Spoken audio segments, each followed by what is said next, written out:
What's up guys, Max here, and yes, I have another video about the MSI B450 and Zen 3 and the VRM. But this time this video will be more structured since I have like a guide how to use the PPT settings to limit the socket power and make a bigger CPU run fine with a proper VRM temperature on this kind of board. This is very useful. Well, you lose a bit in performance, but at least you make the configuration and you keep the board in a safe level of thermals in the VRM. And then I will going to show you some graphs since I measured various settings with this board and the Crosshair 8 to show you the difference between a top higher end board and this budget but nice motherboard. Keep in mind that the Crosshair 8 is absolutely overkill. It can run at like 6 GHz on LN2 the 5950X without breaking a sweat. In this test, the Crosshair 8, the VRM was like at 30 degrees. I will show you everything later. And then, after I can show you how this thing works in this way, we can try to do a bit of experiment since I have prepared some DIY heatsinks to use on the VRM. These ones. Those are from Amazon, was like €9 or $9, and I have a thermal tape, so it's a thermal pad tape version, and I had to cut those little pieces in an L shape to fit between the VRM and the condenser, but you will see when I will mount that on the board, and then I use the tape to fix them on the VRM. And this tape specifically is good because it's strong, that the DIY heatsink doesn't fall off, but at the same time it's not strong, it's not too much strong that if I want to remove it, I won't damage any components. But now, let's get started. To give you an idea, this is the same benchmark with the Asus Crosshair 8. So we have the VRM at 30 degrees, so basically on vacation, and the PPT, so the total socket power is slightly below 140. The CPU frequency is around 4 GHz and 125 MHz, with a spike at 4.2 and a minimum on 4.1. We just saw the Crosshair 8 and the 5950X that for that board was a walk in the park. So 30 degrees on the VRM is nuts, so they're basically doing anything. But this time we have a big bottleneck here that are the VRM and not other components as it should be on a high-end system. So now we have to make this board not throttling down the frequency to be able to have the VRM cooled. So what we can do? What we can do now is to go into Ryzen Master Creator Mode, use the Precision Boost Overdrive function that is PPT. In this case, I set 100 since 100 is the maximum value I can use before overheating the VRMs. And now I'm going to show you with this value what is like running Blender on this board. After like 5 minutes that I'm running this test, we reached a balance in the temperature that is around 104, 105. And when I finish the test, it doesn't go much higher than this. So we still have like 10 to 15 degrees left of headroom, but if I raise the PPT value to like 110 or something, it can easily go near 120, so I won't consider it very safe when you have a room temperature higher than mine. Now I'm like 24, 23, so like in summer it will easily reach that temperature, and I don't want to play too much in that line. So 105 is a reasonable amount of temperature to get on this board. So as you can see here in Ryzen Master, with 100 watts of PPT, that is total socket power, we have like 76 watts on the CPU. To give you a better idea of what I'm talking about, if we take in consideration the 5800X at default with this board versus the same CPU with the same memory stick, same configuration, we are losing 34% of performance.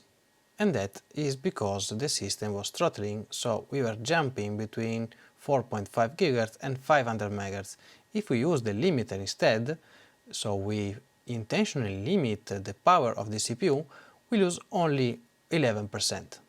If we look at the 5950X, using the limiter we lose 18%, since we went from 4.1 GHz to 3.5, 3.7, so the difference is much bigger. I didn't finish the test with the 5950X at default with the MSI, since the temperature on the VRM was like 130 degrees and I was a bit worried about the board. But probably the performance would have been even worse than the previous case, so probably we had like the 5800X performance on a chip that is double. A good thing about this that I have to point out that if you use the limiter, you will maintain the single core boost to the maximum, so you're just limiting the multi-threaded performance. Okay, now it's time to tinker a bit with this handmade DIY VRM heatsink. But well, before I do anything, I want to say that I'm not a big fan of these kind of things, since if I take in consideration that I spend like 9 for this, 9 for this one, the time I'm putting in, the risk that I'm doing to do something that is not completely, let's say, professional, you may want to buy directly a better board, or to sell this one if you already have this and buy a better one. But let's say for the sake of science and entertainment, let's do this. Okay, so the first is easy, since we have the clearance, as you can see here. The first one is easy since we have the clearance to install it without any modification at all. So with a small pressure, I can fix it on the VRM, on the top of the VRM, and it's pretty solid, so it won't fall off anytime soon. And probably I still need to be very careful if I want to remove it, because if it's too attached to the VRM, to the chip, I may risk to unsolder it. So when I want to do that, I will probably heat the VRM with a stress test and then remove it when the glue, the adhesive, is less well, is less stronger. So if you do this and you want to take it off, I suggest you to heat the VRM before doing it. Now it's time to place the L-shaped, manually adjusted VRM heatsink. So again, I had to cut it. It's not the best work ever, but I'm still prototyping, so it's fine.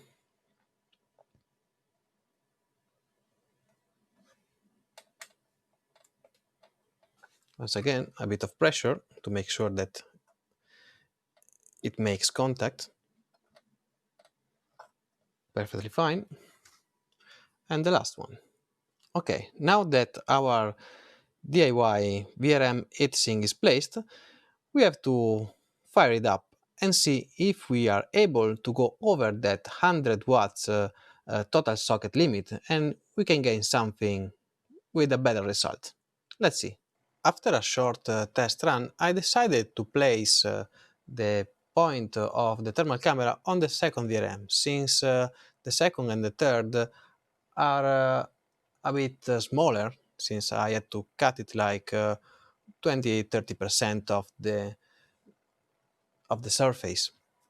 And for this first test, I want to leave the CPU at default. So we're talking about 142 watts of total socket power.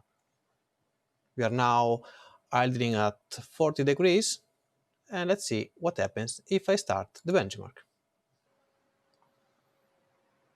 After roughly 2 minutes, I see that, of course, the thermal camera pointing to the heatsink itself is not measuring the exact VRM temperature, so I'm going to move it a bit on the left, since well, you see that the shiny yellow is an area much hotter than the heatsink.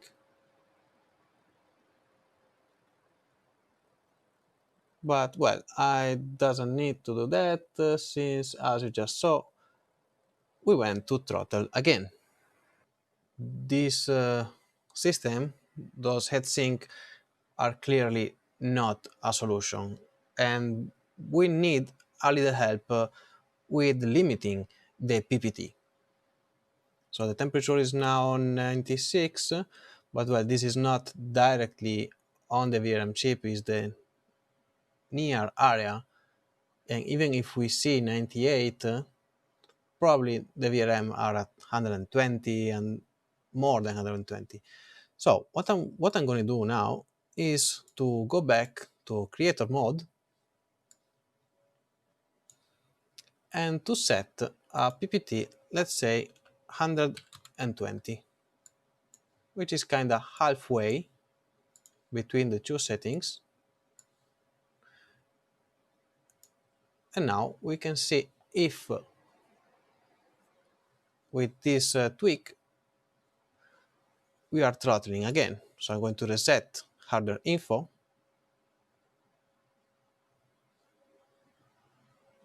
to see if we are having thermal throttling, if the frequency is fine. Now we have reduced the power, so we are not going to see 4.5 and something. It's more like 4.4 and 73.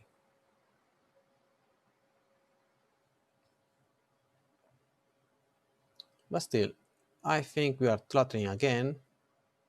No, not yet. Okay, so let's just wait a bit. No, again, 500 megahertz, so we are throttling again. So it seems that it's not so effective, this solution, and I'm going to reduce the PPT to 110.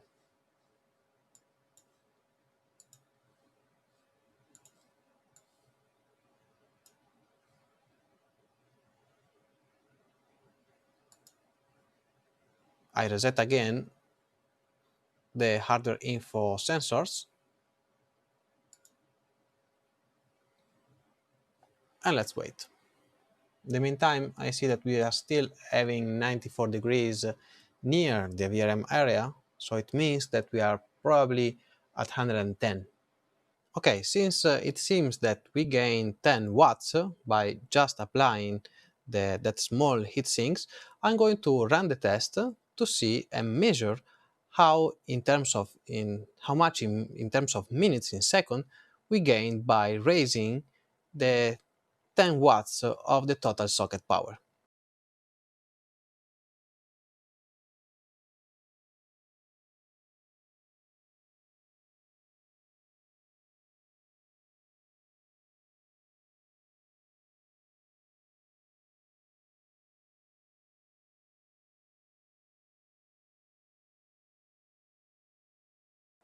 So with this trick, we gained like 10 seconds over our previous result with only 100 watts of total socket power. But it's not too much, honestly, for all the effort that I put. Let's see if we can improve the score using active cooling, in this case with this powerful 3000 RPM knock to a fan. Okay, I'm now at default limit, so 142 watts of total socket power. I'm idling at 31 degrees, and I'm starting the benchmark.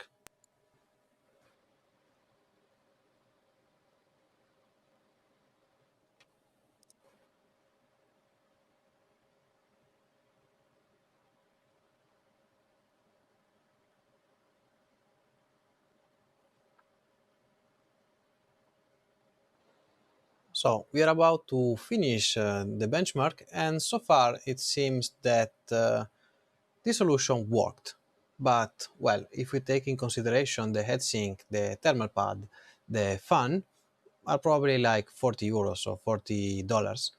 And with that amount of money is easily to sell this board or to buy directly like a B450 Tomahawk Max that is a much better board for features and for VRM size. And plus, I don't know if you can hear it, but the PC now is really loud. So definitely if I'm working on something, on rendering or whatever, gaming, I don't want a PC with this fan configuration. It's really loud.